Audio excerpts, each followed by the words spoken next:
Segundo livro do profeta Samuel, capítulo de número 9, a partir do verso 1. Todos encontraram? Diz assim o texto da palavra do Senhor.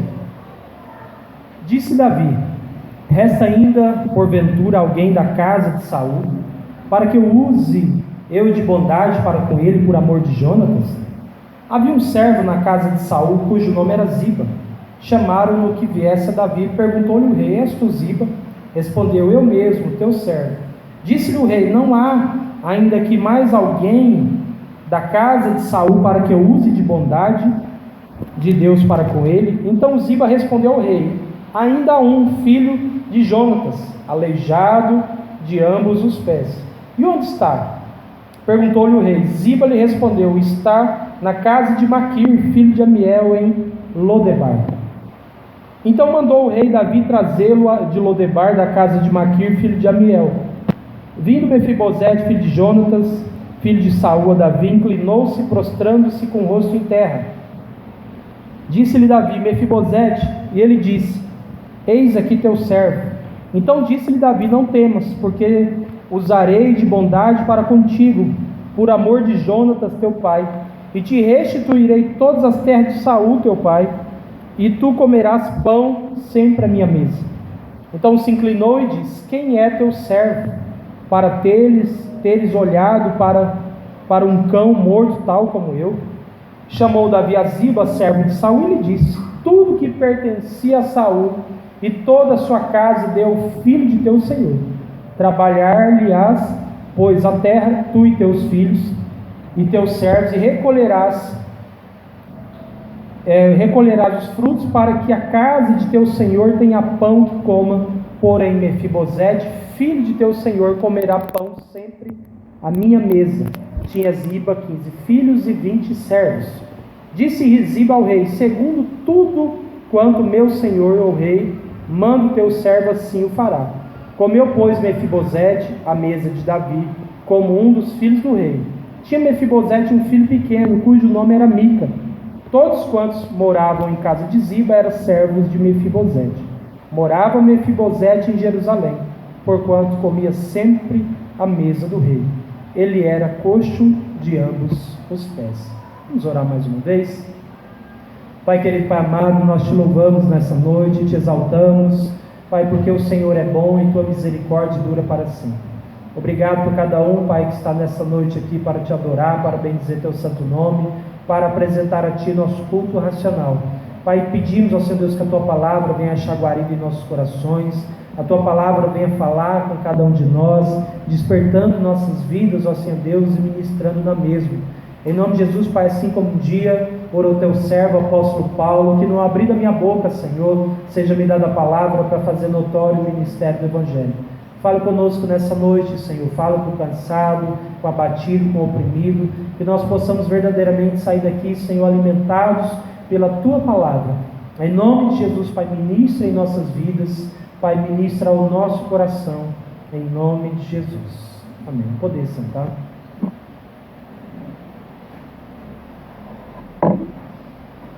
Meus queridos, certamente você conhece alguém que a gente fala que se deu bem na vida. De repente você conheceu aí um amigo pobre, de repente você conheceu alguém que passou uma grande dificuldade, mas de repente ele mudou de situação social, mudou seu estado social, e agora ele é uma pessoa bem-sucedida, de repente classe média, ou rico, etc. Quantos conhecem pessoas assim? Que eram pobres de maré e hoje, estão de uma certa forma ricos. Eu conheço muita gente dessa forma. Agora, existem dois tipos de pessoas que alcançam esse patamar. Os que alcançam esse patamar e se lembram do passado, se lembram de onde saíram, e existem um grupo de pessoas que até se lembram, mas não fazem questão mais do passado. E há um pouco tempo na internet eu vi um caso de um cara, se não me engano, na Inglaterra, nos Estados Unidos, não sei precisar agora, mas diz lá na internet que o cara, ele era pobre, de uma favela, e ele se tornou uma pessoa muito rica, milionário mesmo, e depois que ele conseguiu tudo que ele conseguiu, ele volta lá para o bairro onde era a favela, e ele começou a reformar a favela. Ele deu casa para todo mundo onde ele morava. Ele voltou e tudo que ele tinha, todas as casas que haviam no bairro que ele morava, ele mandou fazer casas novas e deu para todos os moradores que eram da época dele.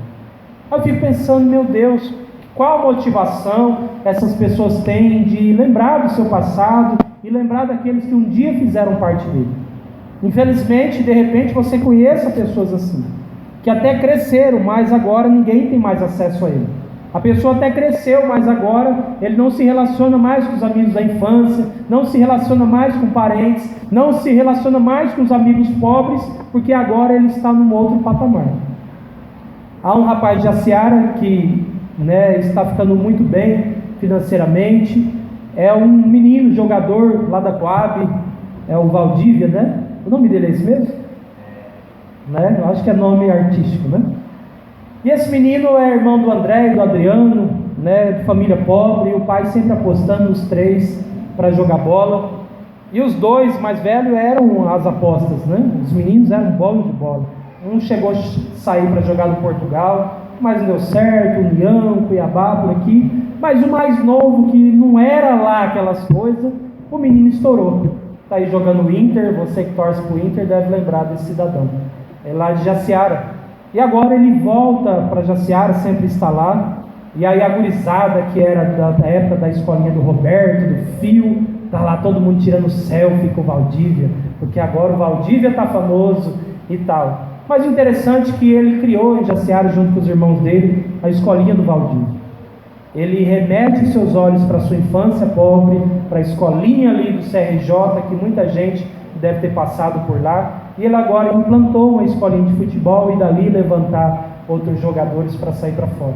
Então, o típico exemplo de pessoas que olham e reconhecem suas raízes. Não é um cara que ficou bem, ficou famoso e Jaciara é o fim do mundo, então eu não quero mais contato. Não, muito pelo contrário. Ele volta e estabelece os mesmos vínculos de antigamente e agora o coração se volta para aquela cidade. E assim nós temos pessoas e pessoas que se tornam ricas, influentes, proeminentes, mas esquecem suas origens. Mas existem outros que se tornam tudo isso e acabam lembrando de tudo aquilo que foram e conseguindo interagir com aquilo que um dia foi. E aí no texto que nós lemos, nós vamos encontrar uma figura fantástica que é Davi, o grande rei de Israel, o rei Davi. Ainda que Salomão foi mais inteligente, mais rico, mais sábio, mais isso, mais aquilo, tudo é falado em torno de Davi. Quando Jesus chega no cenário religioso do Novo Testamento, Jesus não é citado como Jesus, filho de Salomão. Jesus é citado como Jesus, filho de Davi. Para quem for em Israel, comenta-se que você não vê nada de Salomão. Não há referências alguma sobre Salomão. Tudo é Davi. Casa onde foi rei Davi, túmulo de Davi, não sei o que de Davi, tudo é remetido e volta para Davi. E você conhece a história desse grande homem. Ele começa, ou ele pelo menos aparece no cenário do primeiro livro de Samuel, no capítulo de número 16. Nessa altura Saul já tinha sido rejeitado por Deus. Deus fala para Samuel para ir para Belém, uma cidadezinha pequena, uma coité da vida. Falou: olha, vai lá, que de lá eu tenho me provido de um rei. Diz que então Samuel chega na casa de Jessé e se apresenta os irmãos mais velhos de Davi, Eliabe, Abinadab e Samar, homens de guerra, fortes, valentes. E aí Samuel, quando bate o olho nos valentes, fortes assim, igual o Adjax, aí o Samuel falou: mas está aqui o ungido do Senhor. E aí Deus fala com Samuel: Samuel, não se encante para a aparência, nem para a estatura, porque eu tenho rejeitado. Porque Deus não vê como vê o homem. O homem vê o que está diante dos seus olhos, porém o Senhor olha para o coração. E aí Samuel fica intrigado com aquilo, não tem mais irmãos, chama mais 3 irmãos de Davi, a Bíblia não cita quem são. E aí depois de passar os 6, Samuel fala: Deus não escolheu nenhum desses. Mas não tem mais nenhum aqui? Aí Jessé fala: tem um pequenininho assim, ó, tem uns 14, 15 anos, está lá no mato, lá cuidando das ovelhas. Então chama o rapaz. E aí diz que quando vem Davi, as únicas referências que nós temos é que Davi era um homem ruivo, baixinho, cuidava de ovelhas. Os irmãos eram homens, já homens de guerra, estavam envolvidos em coisas de adultos, mas o Davizinho estava lá na roça. E aí quando entra o Davizinho na casa, está a fila de irmãos, eu imagino aquela escadinha. Quando Davi chega e entra e olha o profeta Samuel na casa dele, os irmãos em riste, todo mundo assustado, e aí Deus fala para Samuel: unge-o no meio de todos, porque este mesmo é. E diz o texto que depois daquele dia, o Espírito do Senhor se apoderou de Davi. E aí quando nós pulamos lá, se não me engano, para o verso 15, diz que nessa altura Saul está ficando perturbado. Possivelmente diz que Saul estava possesso. E aí quem é que ia lá tirar o espírito ruim, o espírito maligno de Saul? Davi. Davi chegava lá com a sua harpinha, tocava a harpinha aqui e o demônio ia embora. Davi começa a ser usado desde a sua adolescência. Davi começa uma história de grande crescimento diante de Deus e do seu povo. Aí nós vamos entrar no capítulo de número 17 adiante, nós vamos ter a história de Golias. Você já conhece essa história, e todo mundo está com medo do grande guerreiro filisteu. E aí Davi diz: mas que conversa é essa? Né? Eu vou nele em nome do Senhor. E aí está todo mundo, não tem nenhum corajoso em todo Israel para enfrentar Golias. E Davi, o adolescente, se propõe lutar com Golias. Os irmãos de Davi, quando Davi está indo lá para o campo de batalha levar queijo, e diz o Jeremias Pereira que Davi era mineiro, né? Que ele estava indo levar os queijos, os irmãos estavam na guerra. Quando ele chega lá, os irmãos falam o que com ele? Vai embora, o que você está fazendo aqui? Volta para casa, as ovelhas do pai estão perdidas, você vai perder elas e tal, dá uma maior dura no rapaz. E aí Davi chega diante de Saul e fala: eu vou lutar contra o gigante. E aí diz que ele pega então a roupa de Saul, coloca, diz que é tão pesada a armadura de Saul que ele nem consegue se equilibrar direito, e ele tira tudo aquilo e fala: não, pode deixar comigo. E aí ele vai lutar com o gigante somente com uma funda. Ele vai pegar 5 pedras do ribeiro e ele dá uma palavra para o gigante: tu vens a mim com espada e com lança, eu porém vou a ti em nome do Senhor. Davi então vence o gigante, você sabe a história, e Davi começa a ser aclamado dentro de Israel. Davi começa a ser bem quisto em Israel. Davi agora se torna um homem de guerra, e toda junta militar, ou todo contingente militar onde estava Davi, era vitória na certa. Chegou o momento que as mulheres começaram a cantar: olha, Saul matou milhares, mas Davi matou 10 milhares. Nesse momento Davi arruma um desafeto muito grande, que era o pai do seu melhor amigo, o pai de Jonatas. Davi então agora está fugindo, vai passar um longo período da sua vida, vários capítulos, até o capítulo de número 31 de 1 Samuel, vai aparecer Davi fugindo de Saul. Sempre Saul querendo matar Davi, porque Saul sabia que Davi seria o sucessor dele. Só que ele só seria sucessor no dia que Saul morresse. Então um teria que matar o outro. E Davi tem um coração tão transformado, e como diz o próprio Deus, um coração segundo ele mesmo, que um dia Davi consegue achar Saul dormindo junto com seus guardas. Davi vai, rasga um pedaço da capa dele e manda recado: eu estive aí junto de você, você estava dormindo, eu estou aqui com um pedaço da sua capa, eu poderia ter te matado, mas eu não fiz nada. E aí no capítulo 31, você sabe da guerra, os filisteus atacam Israel, e naquele dia vai morrer Saul e o grande amigo de Davi, que foi Jonatas. No capítulo 6, Davi é aclamado rei sobre Israel, e ele começa a tomar algumas ações diante de Israel. Uma delas era trazer a arca de Jerusalém. Davi agora está querendo construir uma casa para o Senhor. Aí o Senhor vai pedir ele, falando: Davi, olha, essa casa que vai fazer vai ser teu filho. É boa coisa, você propôs no coração, mas quem vai resolver esse negócio vai ser teu filho, que vai reinar em teu lugar. E aí quando nós chegamos no capítulo de número 9, acontece uma história muito interessante. Davi se lembra de Jonatas. Davi havia feito um voto com Jonatas, dizendo o seguinte: olha, se você morrer primeiro, Jonatas diz para ele: se eu morrer primeiro, eu quero que você cuide da minha casa, da minha família. E Davi diz da mesma forma: se eu morrer primeiro, você cuide da minha casa.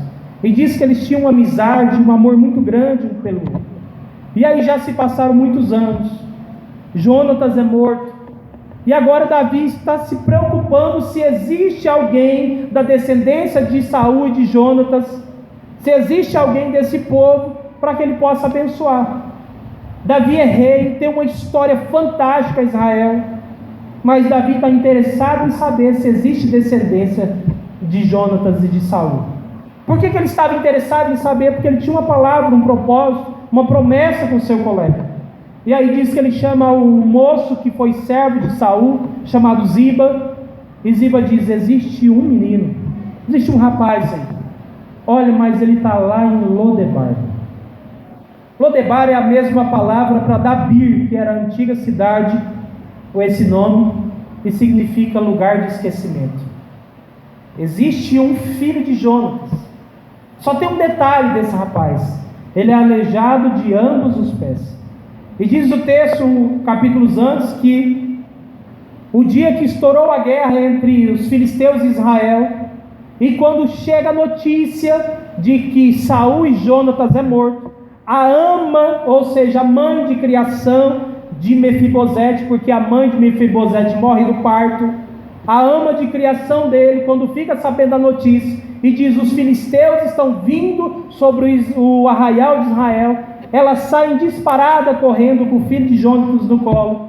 Diz o texto que o menino cai, quebra as pernas e se torna coxo de ambos os pés. Aquela minissérie da Record que você deve ter assistido mostra que ele caiu no chão e veio uma carroça, né, aquela com rodas de madeira, e passou sobre as pernas, né? É uma inferência da autora, pode ser. E aí Ziba está dizendo: olha, existe um lá no lugar de esquecimento, chamado Mefibosete, só que tem um detalhe: o cara é coxo de ambos os pés.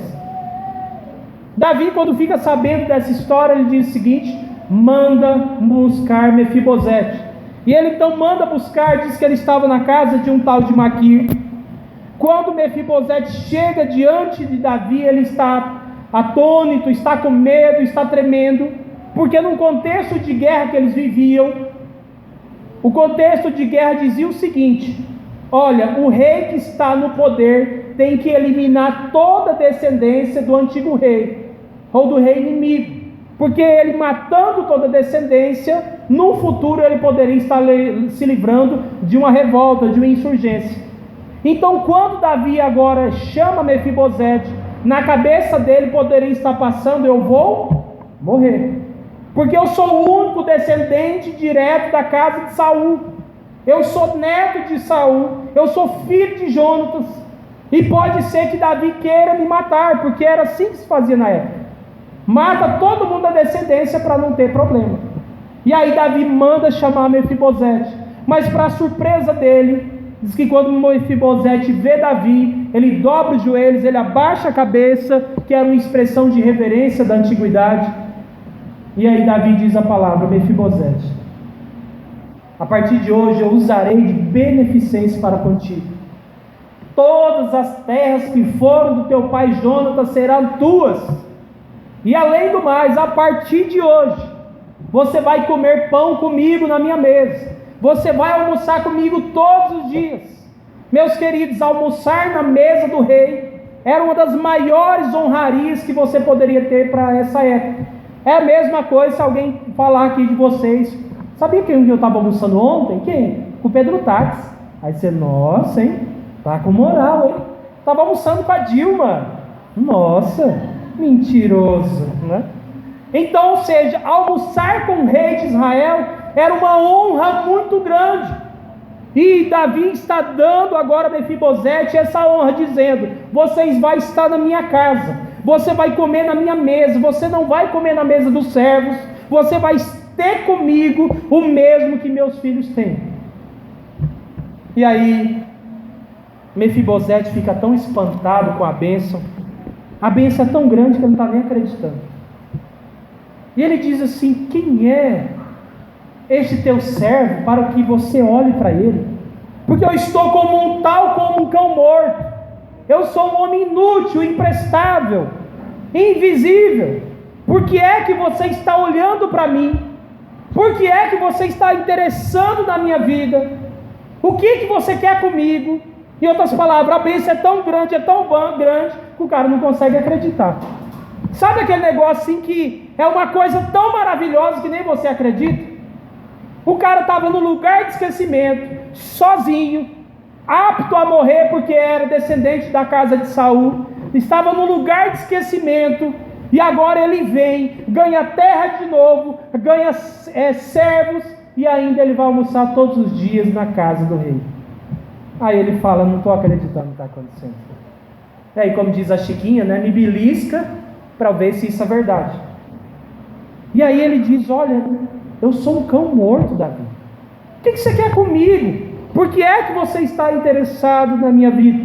E Davi ainda não fica por aí. Chama Ziba e fala: Ziba, a partir de hoje você, seus filhos e seus servos, que eram muitos, vão servir a Mefibosete. Você vai trabalhar na terra dele, você vai produzir para ele. Só que Mefibosete não vai lá no campo, não. Mefibosete vai ficar lá no palácio comigo. Você vai trabalhar, vai prestar conta para ele, mas ele vai ficar na minha mesa. E aí, como semana passada nós falamos sobre graça de Deus, sobre a vida do irmão mais velho e do mais novo, e sobre a graça de Deus estendida aos dois, eu continuei pensando naquela ministração, e eu falei: puxa, eu acho que é interessante nós continuarmos falando sobre graça. E veio esse texto no meu coração, e eu queria comentar, ministrar para vocês nessa noite sobre Lodebar, um lugar onde os esquecidos são lembrados pela graça de Deus. Vou repetir: Lodebar, um lugar onde os esquecidos são lembrados pela graça de Deus. Meus amados, em primeiro lugar, só consegue ser instrumento da graça aquele que um dia provou dela. Só consegue ser instrumento da graça aquele que um dia provou dela. No verso de 1 a 3 vai dizer: Davi: resta ainda porventura alguém da casa de Saul para que eu use de bondade para com ele por amor de Jonatas? Havia um servo da casa de Saul, cujo nome era Ziba. Chamaram para que viesse a Davi. Perguntou-lhe o rei: és tu Ziba? Respondeu: eu mesmo, teu servo. Disse-lhe o rei: não há ainda alguém da casa de Saul para que eu use de bondade de Deus para com ele? Então Ziba respondeu ao rei: ainda um filho de Jonatas, aleijado de ambos os pés.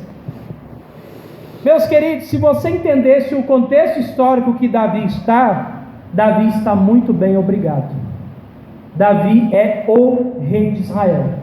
Davi fez grandes feitos, grandes vitórias, trouxe a arca, dominou o território de Israel, tomou Jerusalém, que era a antiga Jebus. O país está na paz. Ele traz a arca, está preparando a construção. Ele estava vivendo um momento que a gente fala, estava tudo dando certo, estava como de vento em popa. Saul e Jonatas estão mortos, não tem inimigos, Israel está na paz. Davi está cheio de mulheres, no caso, casadas com ele, é lógico, ele poderia ter mais de uma mulher nesse período. Está dando tudo certo, uma grande carreira, ele é rei de Israel. Mas ele lembra de uma palavra que ele tinha para o seu amigo. Ele fez um voto, uma aliança de lealdade para com Jonatas. Ele tinha feito um voto dizendo que ele cuidaria da casa de Jonatas. E ele lembra. E o que me chama a atenção é que Davi está interessado em coisas lá do passado. Mas as coisas do passado que está Davi pensando, não é como nós falamos, quem vive de passado é museu, não é nesse sentido. Mas Davi está com o coração interessado. Será que existe alguém que eu possa abençoar, já que agora eu tenho condições? Ou seja, Davi estava com tanta demanda, tantos compromissos, tanta gente importante do lado dele. Por que é que Davi está preocupado com gente que ele nem sabe que existe? Aí nós começamos a olhar que Davi era um homem que se tornou um instrumento da graça de Deus, porque ele mesmo prova dessa graça. Davi só consegue ser o que foi, porque um dia ele provou e passou por aquilo que outros estavam passando. Deus ainda derrama novo sobre Davi, a graça sobre ele, de se tornar rei de Israel. Davi adolescente foi ungido rei de Israel. Davi prova da graça. Davi prova da graça quando ele lutava com Golias e vence. Davi usou somente uma pedrinha e derruba o gigante. E ele diz: olha, você vem a mim com espada, mas eu tenho Deus, eu vou a ti em nome do Senhor. Davi prova da graça quando ele está muitos anos fugindo das mãos de Saul. Deus está dando livramento para Davi, ele está sendo livre de Saul, e Davi está sendo aquele que está sendo experimentado, recebido e provado pela graça de Deus. Davi tem a possibilidade de matar Saul, mas ele não mata, porque no coração dele a graça de Deus. Davi, meus amados, ele poderia se esquecer de tudo e de todos, mas ele não se esquece daquelas pessoas que fizeram parte da história dele.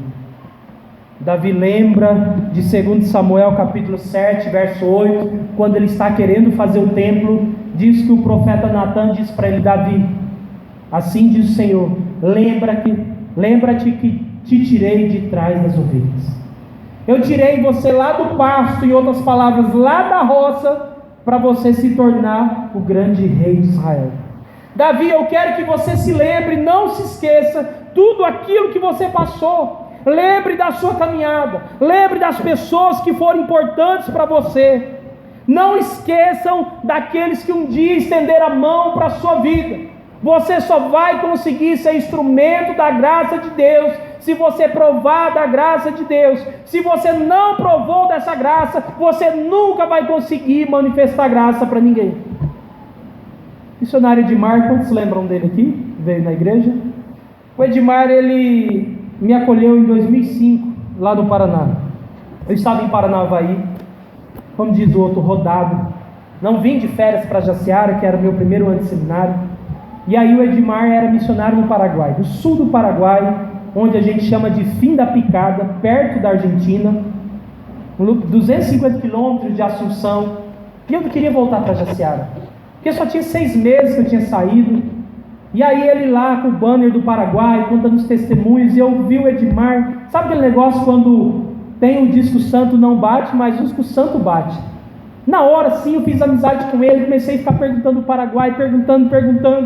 Aí de repente ele disse assim para mim: o que você está fazendo aqui? Não, eu estou aqui com o meu colega, e aí eu vou passar as férias aqui e tal. Aí ele falou: você não quer ir comigo para o Paraguai não? Eu falei: eu quero. Você vai mesmo? Eu vou, ué. Você tem coragem? Eu falei: tenho, estou de férias, vou ficar um mês lá. Você tem dinheiro? Não, não tenho. Então nós vamos fazer o seguinte: eu vou pedir emprestado do pastor. E aí foi lá atrás do pastor pegar dinheiro para eu ir para o Paraguai para trabalhar, tá, gente? Inclusive eu fui para ralar mesmo.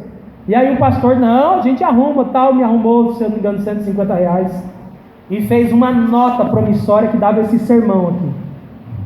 Faltou falar de onde que eu saí e tudo. Aí quando ele me entregou o dinheiro, ele me entregou aquilo e falou: assina, faz favor.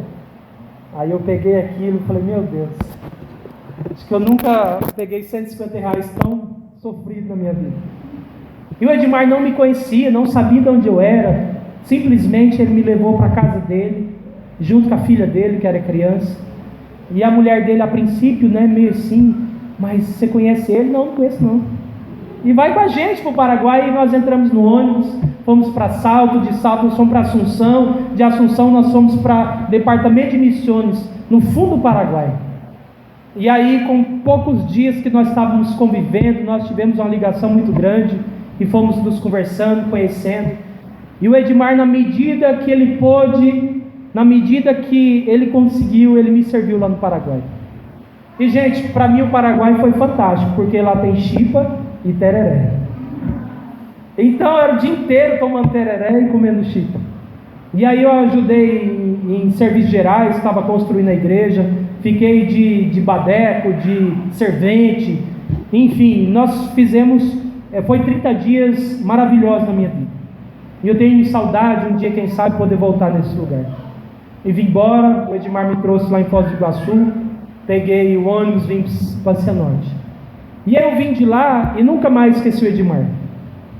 E aí fui para o seminário, na minha formatura convidei ele no meu casamento, ele não pôde vir. E quando eu, nós fomos para Nova Olímpia, Campo Verde, aí viemos para cá, e quando foi em 2012 as coisas deram uma melhorada, e eu havia conseguido umas milhas no meu cartão, e aí nós íamos fazer o primeiro trabalho de missões da igreja, e eu ligando lá no Paraná e procurando o Edmar e tudo. Edmar, você pode vir aqui em setembro e tal? Moço, fazer o quê? Não, eu quero que você venha pregar. Aí quando eu falei que ele vinha pregar, ele não acreditou. Eu vou atravessar o estado, vai pregar? Você vai vir aqui no Mato Grosso pregar, eu quero que você venha falar de missões e sobre o que você fez no Paraguai. Só que o detalhe, você vai vir de avião, tá? Ele nunca tinha viajado de avião. Hoje a coisa mais comum, mais simples que tem é você viajar de avião, embora quem sabe que alguns ainda não tenham feito isso. E aí o Edmar não acreditava que viria de avião, e aí ele veio, quando chegou um dia aqui em Primavera, ele parou e me fez uma pergunta: cara, por que você está fazendo isso por mim? E eu disse para ele: Edmar, você me serviu conforme as suas condições, agora eu quero te servir conforme as minhas. Eu lembrei, meus amados, que ele foi uma pessoa importante para mim lá no Paraná, como outros que tiveram, o Alessandro, mas ele foi aquele que abriu a casa dele, que me deu confiança, e eu dizia que eu tinha uma dívida de gratidão com o Edmar, e no dia que eu tive possibilidade, eu quis me tornar um instrumento da graça de Deus na vida do Edmar. Agora, o grande problema, meus queridos, é que você pode ter talvez uma história semelhante também. Alguém que um dia estendeu a mão para você, alguém que um dia te deu uma oportunidade, alguém que um dia confiou, colaborou, abriu a porta da sua casa para você, mas hoje simplesmente você ignorou, virou as costas, não se lembra mais. E talvez essa pessoa lembra de você hoje não com alegria, mas se lembra de você talvez com tristeza. Puxa vida, eu ajudei fulano, eu ajudei ciclano, mas sequer hoje ele me cumprimenta. O Edmar, ele é tão bacana, e a gente diz vacalhado, que tudo que é coisa postar de mim, ele força.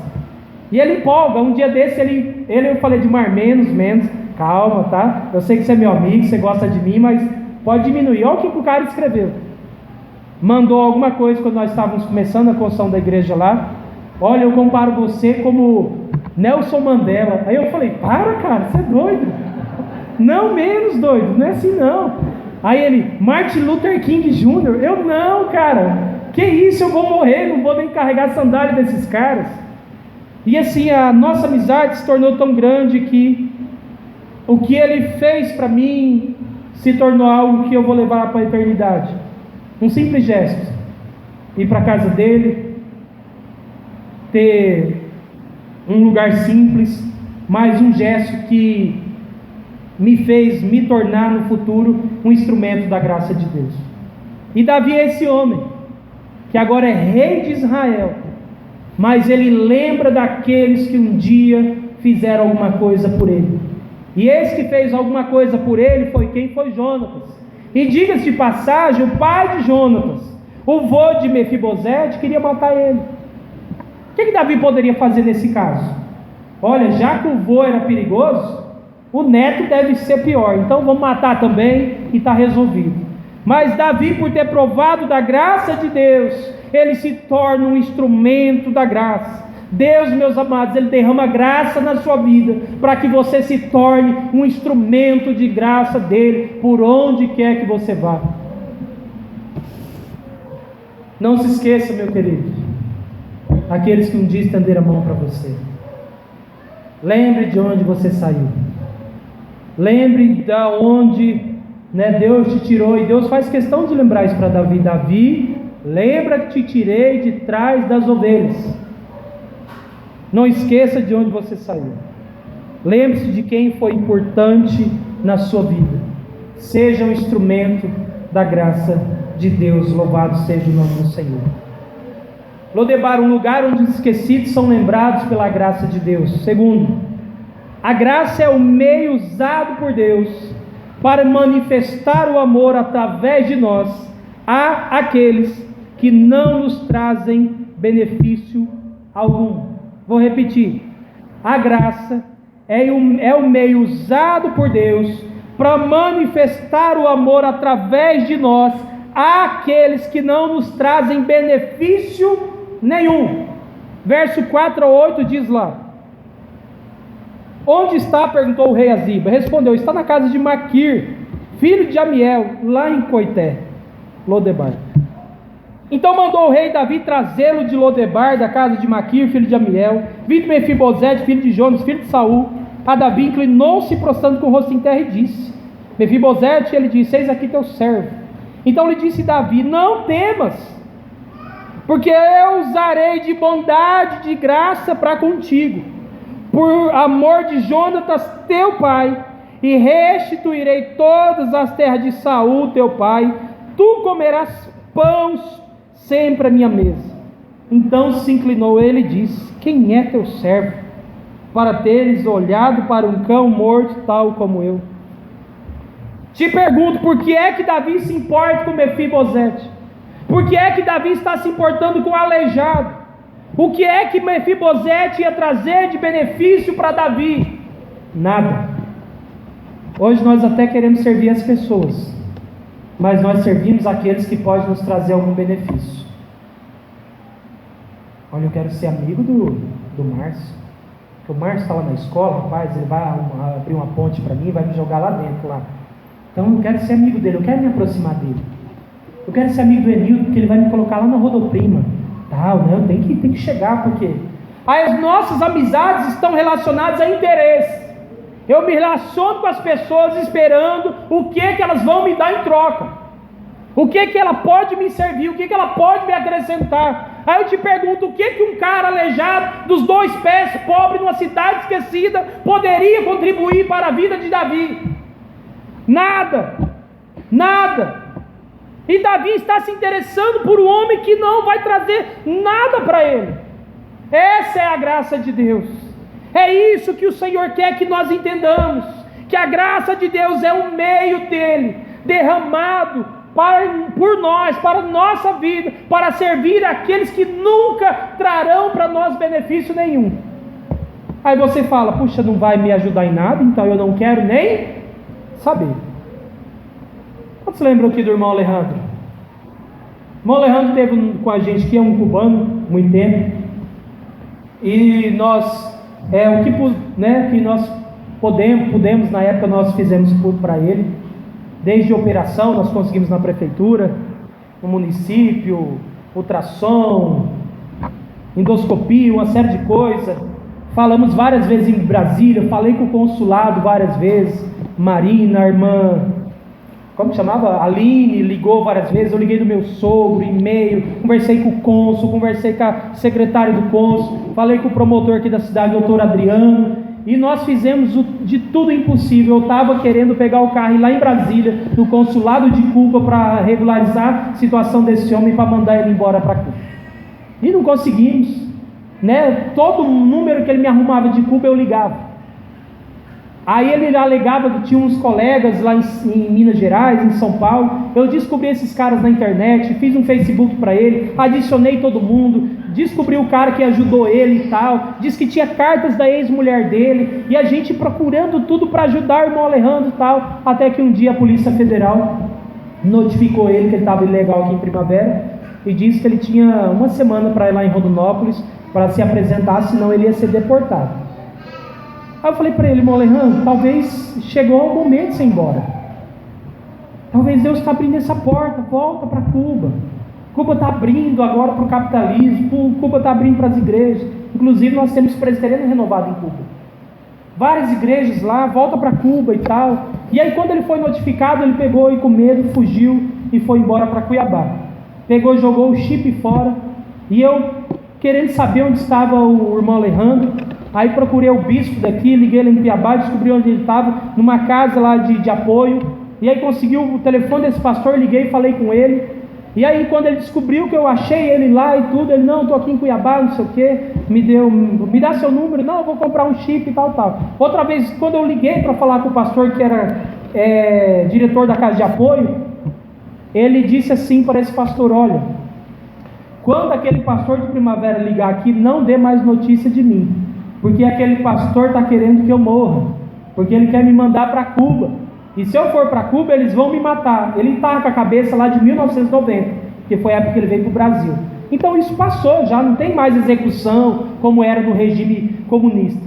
E aí ele disse, o pastor falou isso para mim, ele falou que não quer mais conversar com você, porque ele acha que você está querendo matar ele. Aí eu falei, obrigado então, desculpa aí, irmão Alejandro, foi mal, foi sem querer. Aí eu falo, bom, depois de uma dessa eu não vou mais servir? A graça é um meio usado por Deus para derramar o amor dele através de nós. Há aqueles que nunca te trarão benefício algum, muito pelo contrário, pode te trazer problemas. A maioria das pessoas que Jesus curou fez o que com ele? Popularmente, caguetou ele. O cara está há 38 anos numa cama lá em João 4. E aí, quando os fariseus que estão doidos para pegar Jesus, e aí, o que aconteceu? Quem é que fez isso? É Jesus, ó, está andando aí com a galera aí, ó. Vamos achar ele logo. Jesus servia e nunca recebia nada em troca. A graça justamente é essa, de você se doar, mas nunca esperar algo em troca, a não ser da parte do próprio Deus. Meus amados, se Deus quiser abençoar a tua vida, Ele vai arrumar algum meio. Então não sirva esperando o retorno de ninguém. Sirva como ao Senhor. Faça como para o Senhor e não para os homens. Então eu faço pelo simples fato de fazer, porque Jesus faria o mesmo em meu lugar. Mesmo sabendo que as pessoas me darão as costas, mesmo sabendo que as pessoas não me trarão benefício algum, mesmo com tudo isso, que podem ainda se levantar, que podem ainda nos caluniar, fazer o que quiser, eu continuo fazendo o mesmo e faria pelo irmão Alejandro mesmo. E se ele voltar aqui em primavera, eu ajudo de novo, porque eu entendi a graça de Deus e o amor de Deus tem que ser derramado, é pela minha vida e pela tua vida. Louvado seja o nome do Senhor. Mas por que é que a gente não faz? Olha, eu ajudei tanto o Cássio, pensa num cara ingrato. Olha, nunca mais eu ajudo ninguém, porque olha, saber o que eu fiz por ele, no final das contas, saiu falando mal de mim e tal, é isso. Eu não ajudo mais ninguém. Eu ajudo o Cássio, eu ajudo José, ajudo João, ajudo quantos precisar. Enquanto Deus me der condições de ser instrumento da graça dele, eu vou ajudar e vou servir, porque Cristo faria o mesmo. E o mesmo não, Cristo faria muito mais e faria melhor. Então eu só fiz o que deveria ser feito. Então faça.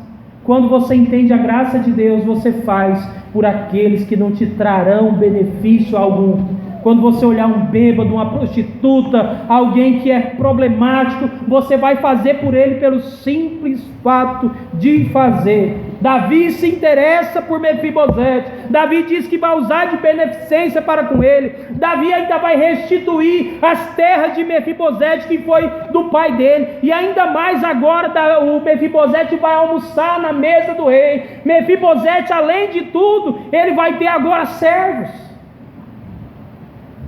Qual o interesse que Davi tem num cara desse, gente? O que Davi ganha com Mefibosete? Nada. Davi ganharia, sabe com quem? Com o rei de Tiro, rei de Sidom, ou seja, com gente da alta, com gente da alta sociedade. Essas coisas trariam benefício para Davi. Mas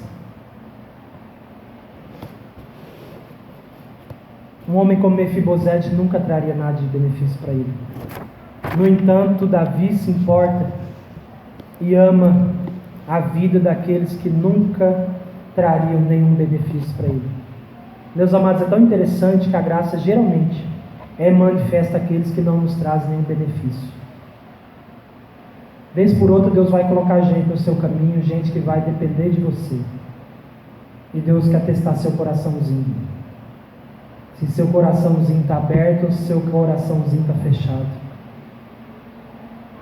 Deus vai preparar situações para testar seu coração. E aí Deus quer saber onde é que está seu coração. Seu coração é gracioso ou seu coração é interesseiro? Coração interesseiro faz por quem traz benefício. Eu faço moral, eu faço amizade, eu puxo o saco daqueles que vão me abençoar, vão me honrar. Vai ser uma troca de presentes. Mas quando você faz por aqueles que não tem como retribuir nada para você, aí o amor de Deus, a graça de Deus está sendo manifestada através da sua vida. Louvado seja o nome do Senhor. Então a pergunta que eu te faço: você é um canal da graça de Deus? Você é um canal pelo qual o amor de Deus tem sido manifesto? Ou será que o seu amor que Deus te deu só é manifesto por aqueles que te trazem benefícios? E eu sempre tenho dito, amar quem você gosta é ótimo, é maravilhoso, mas amar os que vos perseguem, esse é o nosso desafio. Amar os que falam mal de você, os que te caluniam, os que não te entendem, os que não combinam com você. Esse é o desafio. E se você assistiu lá no Ministério da Record, eles dramatizaram bem essa passagem. E está lá todo mundo na mesa, os filhos de Davi, a mulher, os guardas assim, e entra Mefibosete arrastando das pernas, andando pelos joelhos, que as duas pernas não funcionam. Ele vai na terra, no chão, indo e para diante da mesa do rei para comer. Ali estava sendo manifesta a graça de Deus sobre a vida de quem não poderia trazer benefício algum. Você está vendo o exemplo de Davi para com o homem. Agora você imagine o exemplo de Deus para com a humanidade. Deus pega seu filho e com uma expressão do seu amor, Ele entrega ele pela humanidade, por uma humanidade tal que não trouxe a ele benefício algum. Aí você fala assim: você quer mais prova de amor que essa? Cristo morreu pelos teus pecados, quando nós ainda nem sequer conhecíamos Ele. O amor de Deus derramado por nossas vidas, a graça foi tão grande, é como se Deus dissesse para nós: olha, você não merece, mas eu vou fazer um favorzinho de te salvar. Eu vou mandar meu filho para sofrer, para morrer no seu lugar, para se fazer maldito diante de você, porque eu te amei. O povo de Israel lá em Isaías perguntou: Senhor, por que o Senhor nos amaste? Por que o Senhor amou Israel e não o Egito? Por que o Senhor amou Israel e não Babilônia? E não os fenícios, que eram povos altamente desenvolvidos? Se nós fôssemos colocar na balança, é como se os egípcios fossem doutores e o povo de Israel roceiro. Os egípcios já trabalhavam com matemática sem o zero, cálculo de pirâmide sem o zero. Dá para pensar um trem desse? Altamente intelectual o povo do Egito, e o povo de Israel era nós vai, nós foi, nós fomos. E Deus vai e ama Israel. Aí você pergunta: por que é que Deus amou Israel? Deus responde: porque eu os amei. Isso chama-se a graça de Deus. Por que é que Deus te amou, sendo você tão ruim, sendo você tão mal, tão pecador? Aí Deus diz para você: eu te amei, e te recebi, te aceitei, sem nenhuma explicação. Assim como fez o pai do filho pródigo. O filho pródigo chega: pai, peguei contra o céu, e perante ti já não sou digno de ser chamado teu filho e tal, tal. O pai vem e faz o quê? Abraça ele sem nenhuma explicação. Essa é a graça que Deus quer que seja derramada através da sua vida. A graça manifesta primeiro pelo Filho dele na cruz, e agora tem sido manifesta na minha vida e na sua vida. Pergunto: você tem sido canal da graça de Deus? Para a gente finalizar, a graça é a capacidade de restituir aquilo que um dia foi perdido. A graça é a capacidade de restituir aquilo que um dia foi perdido. Olha o que diz o verso 9: chamou Davi a Ziba, servo de Saul, e lhe disse: tudo, a Bíblia diz tudo, não diz uma parte, não diz metade, não diz porcentagem, tudo que pertencia a Saul e toda a sua casa dei ao filho de teu senhor. Trabalhás, pois, a terra, tu e teus filhos e teus servos, e recolherá tudo isso, os frutos, para que a casa do teu senhor tenha pão para que coma. Porém, Mefibosete, que é o dono da parada, vai ficar lá comigo, na minha casa, na minha mesa. Olha quanto Mefibosete ganha, tinha Ziba 15 filhos e 20 servos. Então, nesse caso, 20 com 15, 35, mais Ziba dá 36, fora as mulheres. Disse Ziba ao rei: segundo tudo quanto meu senhor o rei manda teu servo, assim o fará. Comeu, pois, Mefibosete à mesa de Davi como um dos filhos do rei. Morava Mefibosete em Jerusalém, verso 13, porquanto comia sempre à mesa do rei. E aí o autor faz questão de relembrar: e ele era coxo de ambos os pés. A palavra do Senhor diz agora que tudo o que pertencia ao Saul, o rei mau de Israel, passa a ser de Mefibosete. Dá para você pensar a história de onde Deus tira Mefibosete e onde Deus coloca Mefibosete? O cara que estava em Lodebar, lugar de esquecimento, coxo, esquecido por todo mundo, com medo de morrer, ele vem para Jerusalém, para a capital, para o palácio, recebe terra, recebe pelo menos 36 funcionários e ainda vai comer na mesa do rei. Eu fico pensando, que graça é essa, que amor é esse que Deus pega gente que não são e faz ser alguma coisa? O que é que Deus viu em Mefibosete para dar tudo e fazer tudo isso por ele? O que é que Mefibosete tinha para receber tanto, sendo ele ainda mal visto pela sociedade por ser coxo, por andar se rastejando? A graça de Deus, ela é tão maravilhosa que ela transpõe barreiras, ela muda situações. Mefibosete, a história dele é mudada em torno de um dia. Mefibosete sai de um estágio de pobreza, de esquecimento, para entrar no maior status de Israel, que era estar junto com o rei de Israel. E aí eu fico lembrando da minha vida e da tua vida, e ontem nós comentávamos sobre isso. Coisa boa era quando você comia o iogurte, amor. Eu disse que eu fui ter um ar-condicionado depois que eu casei, e minhas meninas já nasceram, na casa já tinha ar-condicionado. E nós falamos de tantas coisas da nossa infância, e eu lembrei de novo do Atari. Daqui a pouco eu vou ganhar um Atari de presente para ser curado. E eu lembrei de novo do Atari. Nunca tive um Atari, gente.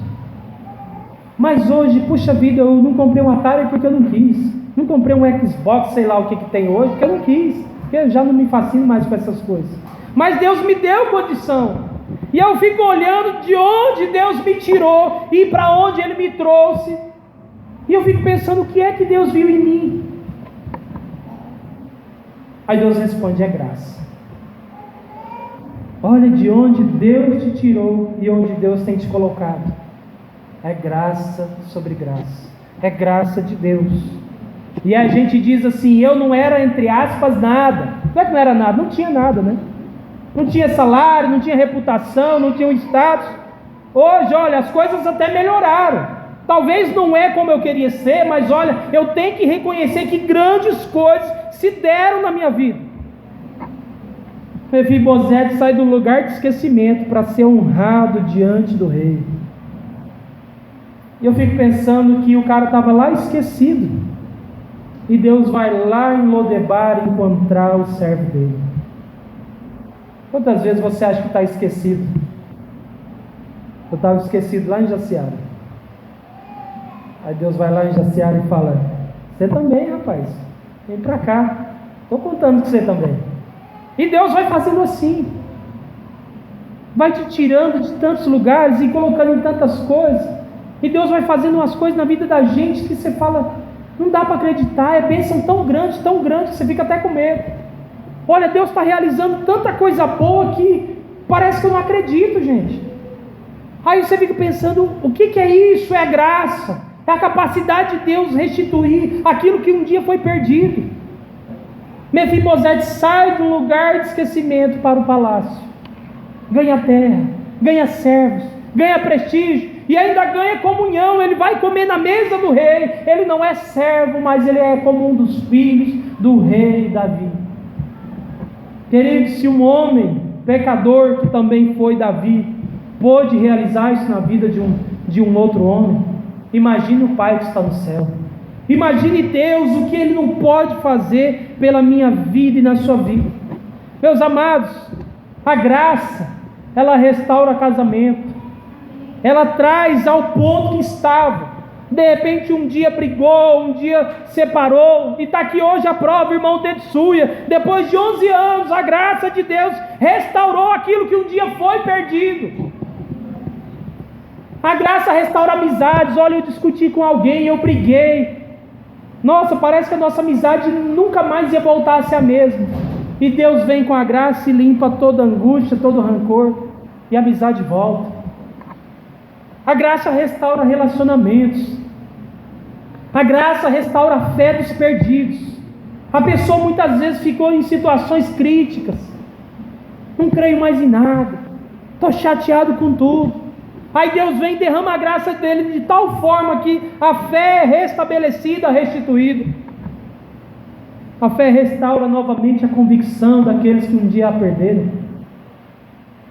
A graça restaura a tua motivação de continuar servindo a esse Deus maravilhoso. A fé veio hoje, a graça, ou melhor, a graça vem para restaurar nosso ânimo quando nós estamos no deserto. E como o hino que foi cantado, tu me levas para o deserto, mas não para me matar, mas tu me levas para o deserto para me falar de amor. O que é que foi perdido na sua caminhada? E diga-se de passagem, eu não falei de bens materiais, tá? Isso aí Deus já vai te dar, fique tranquilo. Mas o que é que foi perdido talvez na sua história, na sua trajetória, e de repente você tem saudade? A graça de Deus vai restituir aquilo que um dia foi perdido, louvado seja o nome do Senhor. A graça restituidora de Deus, ela transforma derrotas em vitórias, transforma histórias, transforma situações. Eu fico olhando, eu fico tentando imaginar a cara de Mefibosete dentro do palácio. Como que ele ia comer na mesa do rei? O que faz agora? Eu acho que ele ficou imitando o que todo mundo fazia. O cara morava no fim do mundo e agora ele está na capital, em Jerusalém. E Deus então manifesta a graça sobre a vida daqueles que um dia foram esquecidos pela história. Talvez um dia, quem sabe tua família te esqueceu, amigos, colegas, profissões, colegas de trabalho, enfim, tanta coisa pode ter dado as costas para você. Mas quando a graça de Deus ela alcança a tua vida, Deus restitui aquilo que é da vontade dele. E eu digo nessa noite, meu querido, que se nós entendermos a graça, você além de ser um canal da graça, você vai ser aquele que vai ter a capacidade de ter a sua vida restituída, de ter a sua fé, de ter no âmbito da sua alma uma restituição da parte de Deus. Coloque-se em pé em nome de Jesus e convidar o ministério de louvor para nós cantarmos somente uma canção. Lodebar, um lugar onde os esquecidos são lembrados pela graça de Deus. Quem imaginava que um dia Deus ia achar Mefibosete lá em Lodebar? Quem um dia imaginava que Deus ia encontrar esse homem esquecido pela história, pela sociedade?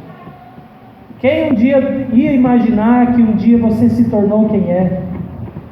E poderia ser talvez nada. Quem poderia imaginar que, puxa, hoje você casou, né? Tem uma família linda, conseguiu até sua casa já, rapaz, olha que bênção, hein? Comprou seu carro, foi na praia, hein? Quem te viu e quem te vê, hein, rapaz? A graça é manifesta sobre aqueles que são esquecidos pela história. Só consegue ser instrumento da graça de Deus, meus queridos, aquele que um dia provou dela. Davi só conseguiu ser instrumento da graça para Mefibosete, porque ele um dia foi um que provou muito dessa graça. E até a morte de Davi, Davi foi um homem gracioso diante de Deus. O que me encanta de Davi é que por mais que ele pecou, que ele errou, mas ele tinha um coração contrito e quebrantado, um coração de adorador voltado para Deus. A graça é um meio usado por Deus para manifestar o amor através de nós àqueles que não nos trazem nenhum benefício. Continue fazendo. Pastor, mas até hoje eu só tomo na cara. Tudo que eu faço, no final ainda sai por errado. Eu não quero mais servir ninguém. Continue a servir. O mesmo público que gritou Hosana, Hosana para Jesus, gritou para ele depois: crucifica, crucifica. E o mesmo povo que estava com Jesus, e Jesus vendo esse povo pedindo crucifica, Jesus ora ao Pai e diz: Pai, perdoa, esse povo não sabe de nada, perdoa porque esse povo não sabe o que está fazendo. Continue fazendo, mesmo que você não tenha benefício algum. A graça é a capacidade de restituir aquilo que um dia foi perdido. O Senhor quer te chamar para comer na mesa com Ele. Apocalipse diz que o próprio Senhor Jesus vai nos servir ceia. Nós comeremos do maná escondido. E Ele tem uma mesa preparada para nós. Salmo diz: bem-vindo, benditos de meu Pai, para o reino que vocês possuirão por herança. Hoje é noite de você vir para a casa do Pai. O Rei manda te chamar. Enquanto o ministério de louvor louva, eu queria que você falasse com Deus, pensasse na sua história, na sua trajetória, e lembre de onde você saiu, onde você está. Imagine a graça de Deus como tem sido grande sobre você.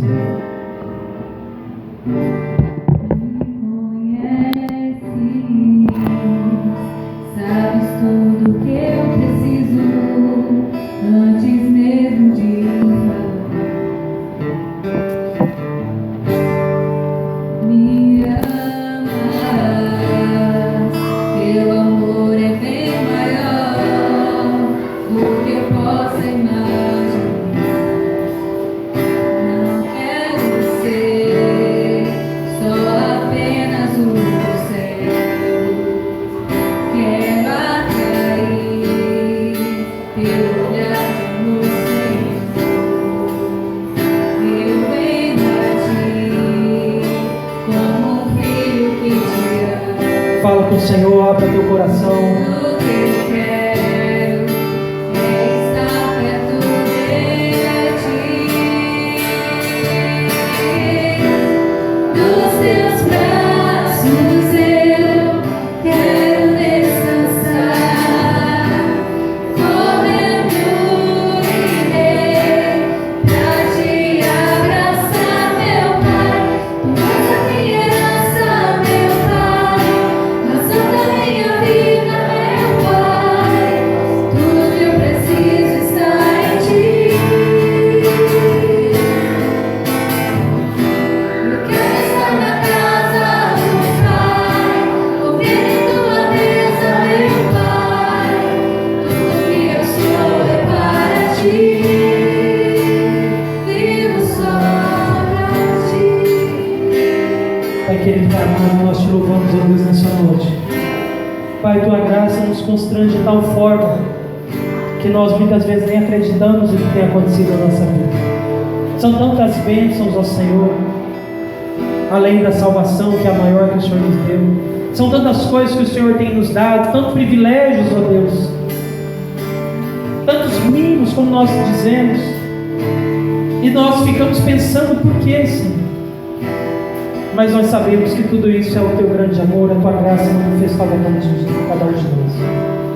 Em nome de Jesus, Pai, agora nos ensine, Pai, a não ser filhos ingratos. Nos ensine, Pai, a lembrar daqueles que estenderam a mão um dia para conosco. Lembrar daqueles que foram importantes na nossa vida. Lembrar daqueles, ó Senhor Deus, em nome de Jesus, daqueles que usaram de beneficência para conosco. Em nome de Jesus, nos ajude também, Pai, a se tornar canal desta graça maravilhosa. Em nome de Jesus, ó Pai, nos ensine, Pai, a amar aqueles que não nos trarão benefício algum. Aqueles que muitas vezes, Pai, possam, muito pelo contrário, trazer talvez problemas. Nos ensina a amar a todos. E nos ensine, Pai, nessa noite, através da fé, acreditar que a Tua graça, Senhor Deus, ela é capaz de restituir tudo aquilo que foi perdido. Em nome de Jesus, Pai, segundo a Tua vontade, Senhor, Tu possas, Senhor Deus, restituir, Senhor Deus. Não pense uma materiais, Pai, não é isso que estamos clamando, pedindo, mas queremos restituição, Senhor Deus, do nosso coração, da nossa alma, de sonhos, de tantas coisas que talvez um dia a caminhada, a história, os sofrimentos nos roubaram, Senhor. Obrigado, Deus, por essa noite. Que a Tua graça continue sendo manifesta em nossos corações. Em nome de Jesus.